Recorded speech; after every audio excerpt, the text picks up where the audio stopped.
And who do we have the pleasure of speaking with? Hi, I'm Liz. I'm 30. Tell us a bit about yourself, Miss Liz. I'm sleeping on the side of side of the road. I've lost everything, everybody, everyone. I don't know what to do anymore. Where did you grow up at, Miss Liz? Illinois, What part of Illinois? Mascuda, St. Clair. What kind of household did you come from? A loving one, I guess. My mom, grandma, grandpa, brother, and then that's about it. They're both dead, and I don't know where my brother is. I don't know. I don't have family. It's just me. What schools did you go to growing up? Scooter, Scott. I was a military family. What branch of the military did your people My serve grandma in? worked at Scott Air Force Base for 26 years, and my grandpa was a Marine Corps. What did they teach you growing up, Miss Liz? Definitely not what I'm doing now. Did you graduate? No. Why didn't you graduate? Or what happened that you didn't graduate? I got married How long were you married? over 11 years. So you got married at what age? Well, we didn't walk down the aisle, but common law in Illinois, we were married because of kids. You have children? Yep. How many children do you have? 5. What's your relationship like with your children? I haven't seen them in 6 years. Who has your children? Their dad. What's your relationship like with your dad? Don't have one.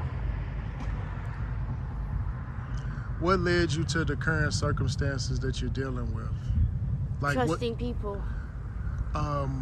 who introduced you to this lifestyle? Me. What did it start with? Love. Love? Love.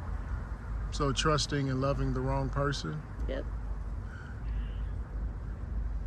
How long have you been on the streets? Here recently, just a few days. How long have you been dealing with this on and off? 6 years. 6 years. What jobs have you had? I was a technical engineer for about a month. I worked at McDonald's, and then a house taker, a caretaker, a wife, and that's it. Oh, prostitution. And yeah. What happened that you stopped being a caretaker and a technical engineer? My husband didn't want me to work. He didn't like my freedom. What happened with your husband, you and your husband? He was an abusive asshole. And you said you guys were common law married for 11 years. Yeah, because the kids together for so long, they were common law married, so we didn't have a marriage, we had a divorce.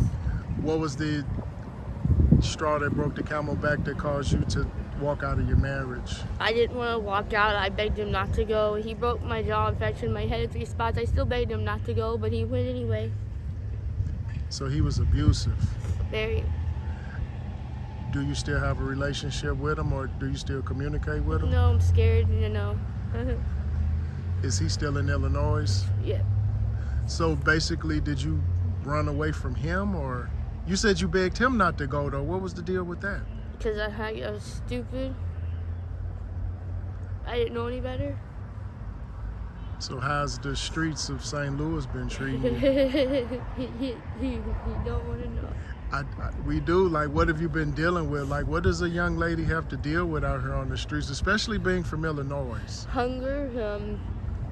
I was sleeping outside the sidewalks. I mean, tiredness ain't a problem. You haven't been in any shelters? No. Haven't you been in any churches that can assist you? Do you know of any? No. I'm going to give you the information. When we get through with this, I'm going to give you some information of some places that you can go to get some help. That's good, because I don't want to sleep outside again. It's cold. And you say, what brought you to St. Louis? Like, what brought you to St. Louis from Illinois? Oh, love, a man. Following a guy.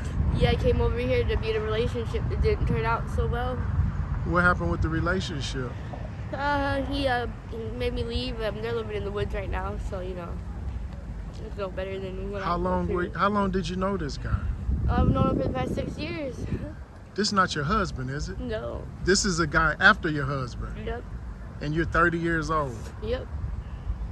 So what was the reason the guy gave you for leaving or telling you to leave? What was that about? Oh, he was cheating on me. He found someone else. He got another girl pregnant. Okay, so my question is, what's stopping you from working? No birth certificate, no social security card, no ID. I own nothing. Everything I have in the world, you see. I got information for that too, where you can get a birth certificate. I'm going to give you all of that information. How long have you been without your documentation? The past 6 years. So you basically kind of ran away and walked away from everything that could identify you. Do you ever plan on plugging back into society, or do you want to stay off the grid? I don't. That's a hard one, because plugging back in means ruining some little kid's life that don't deserve it, you know? Why do you say that? Because they fucked me up. I don't want to fuck them up. I have no right to go in and ruin their lives.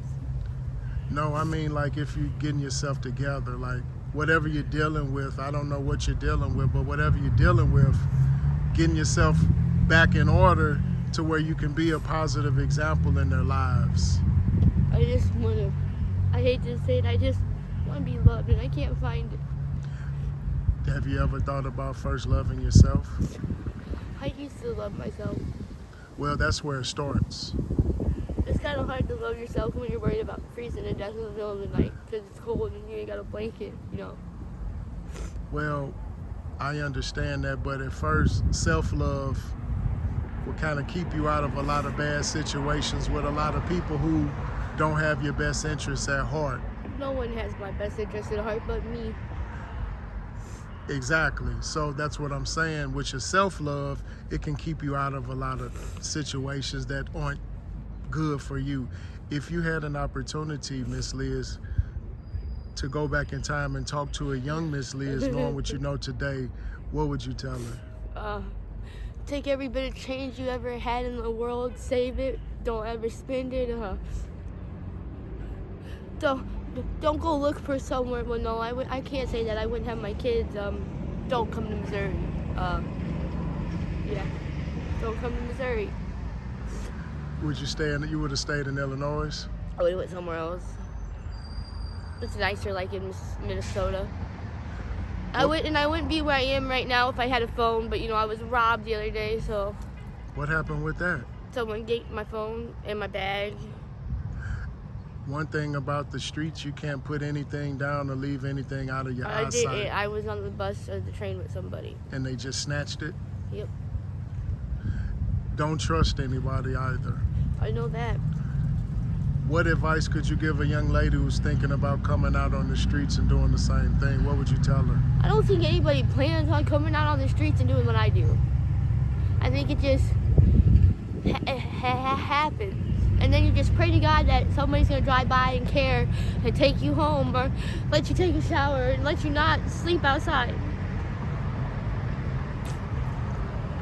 If there's anything in closing, Miss Liz, that you can leave with us, any wisdom, knowledge, any advice, anything you can say in on the closeout, now's the time. Don't believe in love. It don't exist. Listen to your heart, your stomach, and don't listen to nobody else. It'll only fuck you over in the end. We appreciate you, Miss Liz, and thank you for sharing with us. Thank you.